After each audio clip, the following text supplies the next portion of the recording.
Hello, my name is Karen Gill, and I'm the new reading specialist at Miguel Juarez Elementary School. I've been in the district for the past 5 years and recently transferred from Jack Benny Middle School.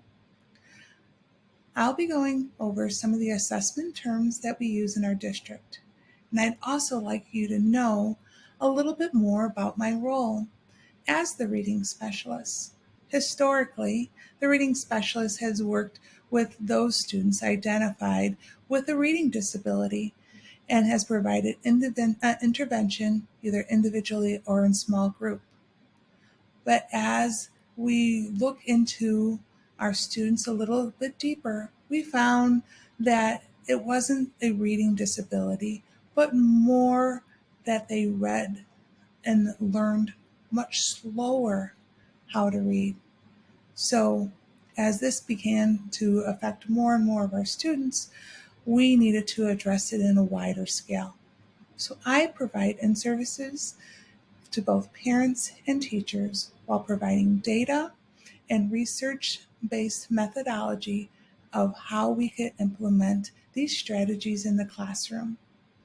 My role is to provide you with that information and the tools to do that. So why do we use assessments? Assessments are vital to understanding the progress your students are making. Assessment data provides information for future decisions that drives education and student achievement.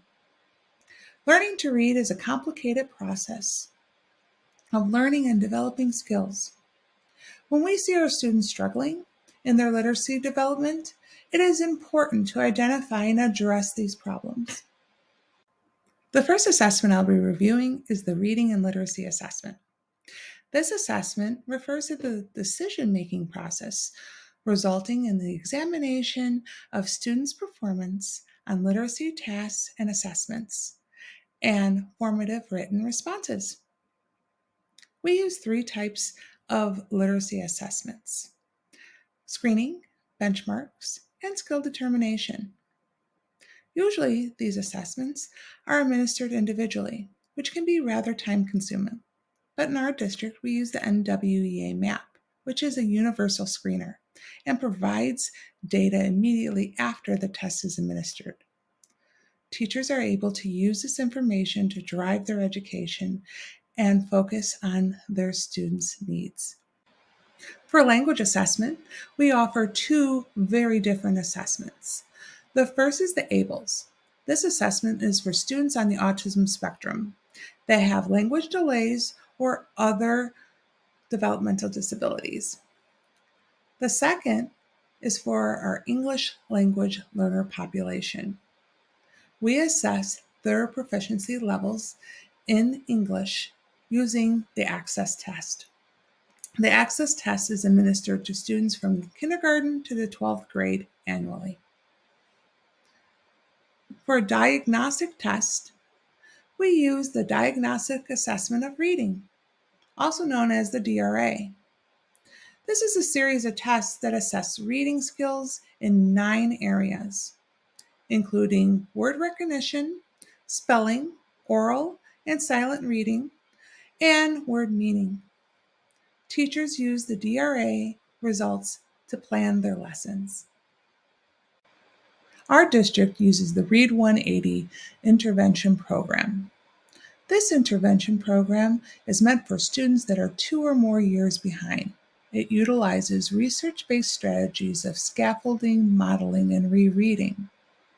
These strategies allows the teachers to work in groups addressing the skills that they are deficient in an attempt of closing the gap.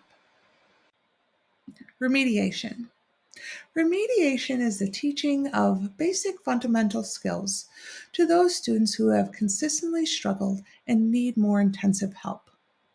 The 2 most common models for remediation is push-in and pull-out services. Remediation education and special education are not the same. In fact, remediation is done before qualifying a student for special education evaluation.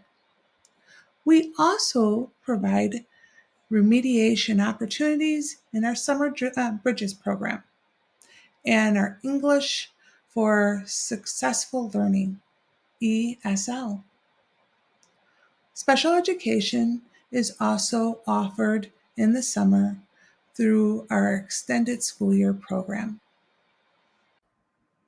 There are two approaches for progress monitoring: curriculum-based assessments, CBM, and computerized assessment tests, CAT. The CBM is the only proven method, and due to this, our district has adopted FastBridge. FastBridge progress monitoring enables educators to measure students' rate of improvement and determine the instructional and interventions that truly work 6 weeks earlier than traditional methods. In this presentation, I have also provided you the assessment and data schedule.